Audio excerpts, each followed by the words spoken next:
So guys, today we're going to be making a strapless bodice. I'm first placing in, I'm going to be marking in my vertical measurements. I'm going to be marking my bust line, my under bust line, and then my top length.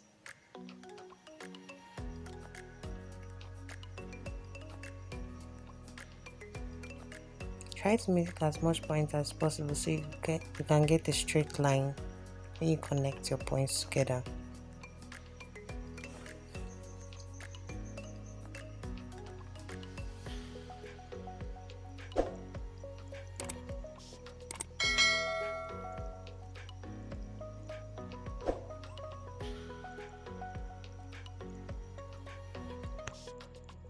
Once done with that, I will now be marking my shoulder measurements. I'm placing half of my shoulder measurements, and then I'm coming down by 1 inch for the shoulder slope. And then to get our chest line, I'm dividing the bust circumference by 6 and then adding 1.5 inches to it. This will give us our chest length. So now whatever you get, you're going to be placing it from the 1 inch mark you made downwards. But first of all, I place my shoulder point, so I'll make sure that I'm on a straight line.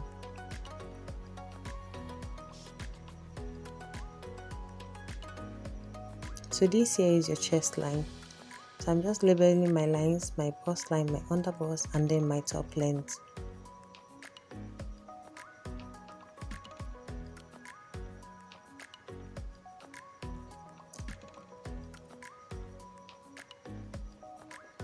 So now I'm also marking half of my chest line and then going in by half an inch to form our armhole, our front armhole.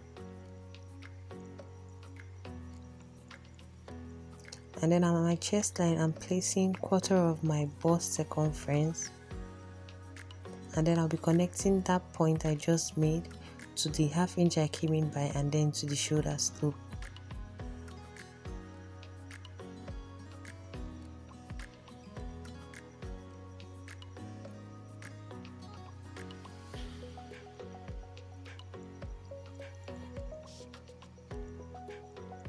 Once done with that, I'm just placing 1/4 of my under bust measurements and then 1/4 of my top length on their respective lines.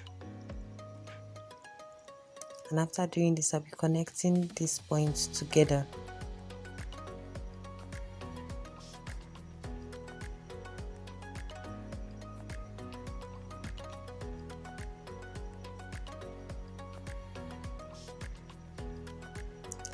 So now I'm going to be making my dart point. I'm taking half of my nipple to nipple measurements, and I'll be marking it on my bust line, my under bust, and then my top length, and I'll be connecting that together.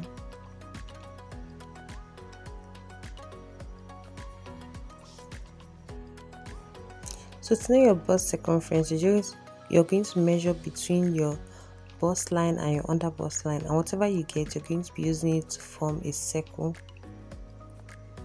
using the bust nipple to nipple point as the center point of your circle. You can use a compass for this. It's way easier than doing it the way I am.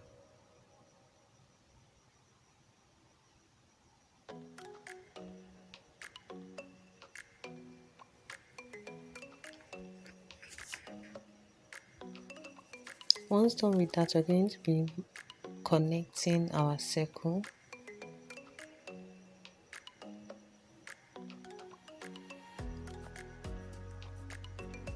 This circle will serve as a guide for our tightening, for our over bust tightening and under bust tightening.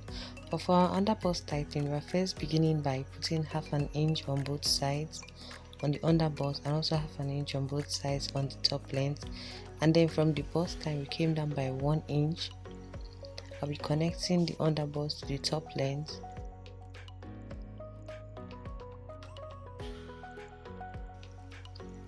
And then I'll also be connecting the point we marked to the under bust. So now for the under bust tightening, I'm going to, from that we already have, I'm going to be also marking 0.5 inches on both sides. I'm going to connect the points first to the top length, and then using the pattern master, I'm going to be connecting it with a curve.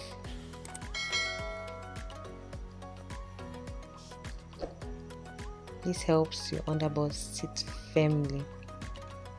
You won't have any excess fabric there.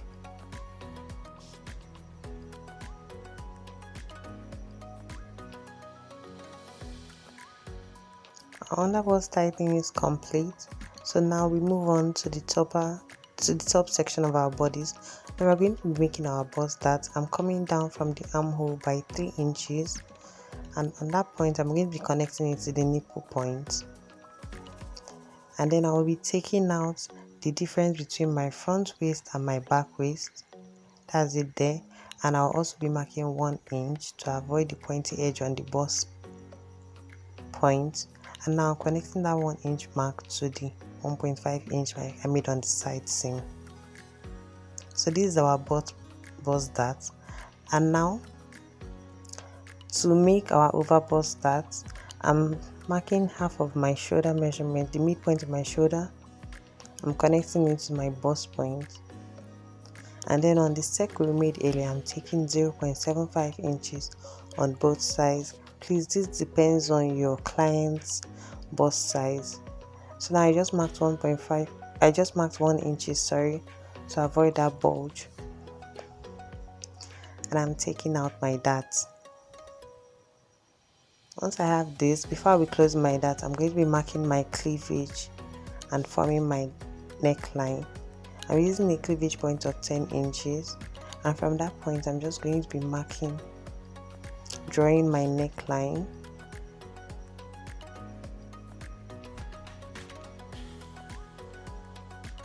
You can use any style of neckline you want. So this is how mine is, and to make sure I don't have any shortage of fabric, I'm going to be folding in the over bust dart to the other section of the neckline. You will notice that there is a reasonable difference of shortage, so you have to connect that. Make sure to blend it out, because if you do not, when sewing, you're going to still have this shortage and it doesn't look nice.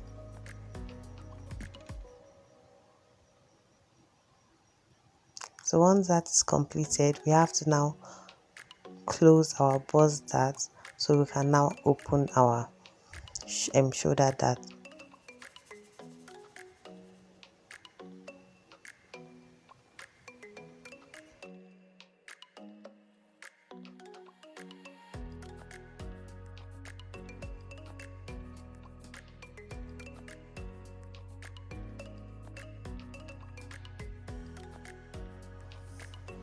Once done taping up my bust dart, I'm making sure that my side line is smooth.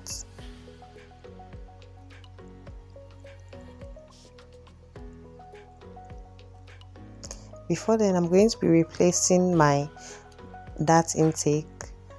Whatever I have in my underbust, I'm replacing it on the side seam. Same with the chest line, I'm also replacing it on the side seam, and also for my top length line as well.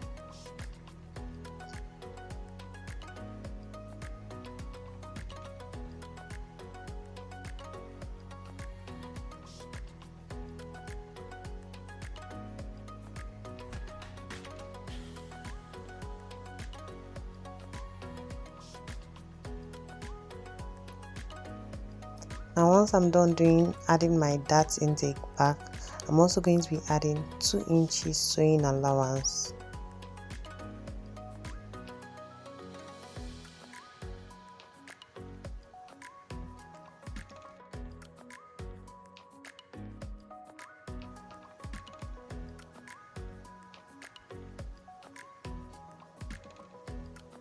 I'm just outlining my curves so you can see it clearly.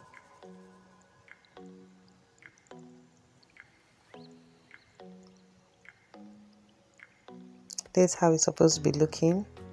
And now I'm showing you where my dart is and my allowances is. I'm going to be adding 1 inch hemming allowance to the bottom, and then ½ inch sewing allowance to the neckline.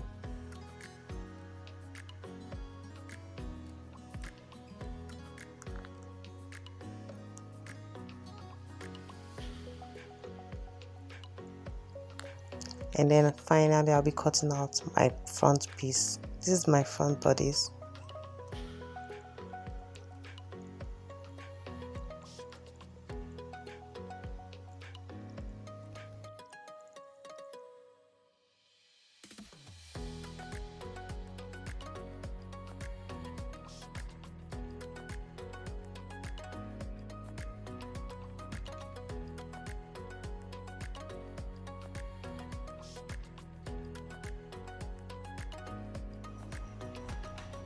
Try as much as possible to match your seams. As you can see, I have a little bit of excess and I'm cutting that off. So this is how my front pattern is looking. Now onto the back. For the back as well, I'm placing my vertical measurements, my top length, and then for the top length of the back, you should know that this is your shoulder to back waist. Back waist and front waist is different. We use front waist for the front, and then the back waist is the difference which we use for the bust dart. I've explained everything about bust darts, making a bust dart in my previous video. I'm going to put a link on that, how to make a basic bodice with a bust dart. It has a detailed explanation on this. So I'm marking my chest line, which you remember is my bust circumference divided by 6 plus 1.5.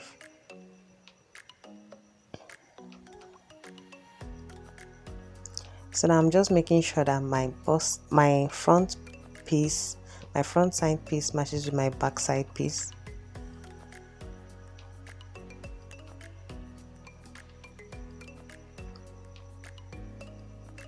And for my back, on my chest line, I'm going to be placing quarter of my bust circumference. I'm matching my front pieces to make sure that, like I said, they're of the same length. I'm also using it as a template to mark my side seam.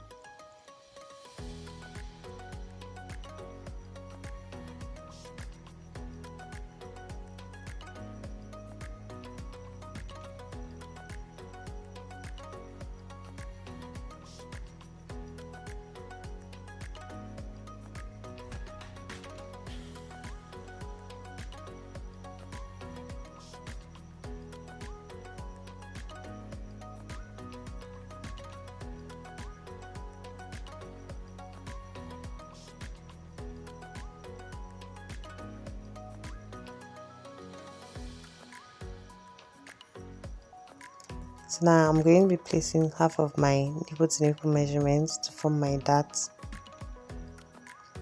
I'll be connecting that, and then I'll be coming down by 1 inch.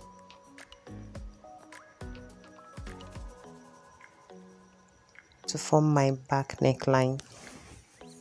With the pattern master, I'm just making a slight curve. I'll be marking 0.25 inches on the top of my neckline, and then 0.5 inches on both sides for my dart leg. You make sure to fold that so that you can, just like the front, you have a smooth line and you won't have any shortage. You can fold it and tape it together if you want it to be a one piece for your back pattern. Here I'm adding in my dart intake and then 2 inches sewing allowance. Same thing, I'm adding 2 inches sewing allowance for the chest line, and then I'll be connecting the lines together.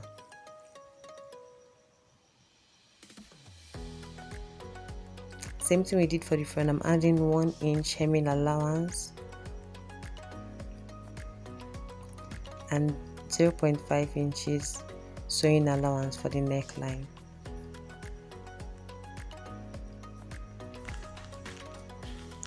And then we cut out our pattern. Please remember your center back and your side back. If you're confused, you can also place in notches to indicate where the top of your fabric is and the down of your fabric will be.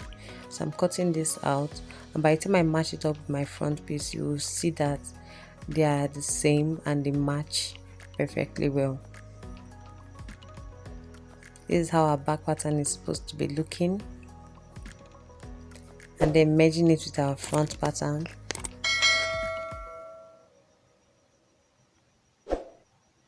I folded the seam allowance of my front pattern so I can merge it smoothly to the back pattern. And folding the back seam allowance, you can see that both of them fit perfectly. So this is how your strapless bodice is supposed to be looking. I hope you learned something new. I'd love to see you guys recreate. Thank you. If you're new, please subscribe.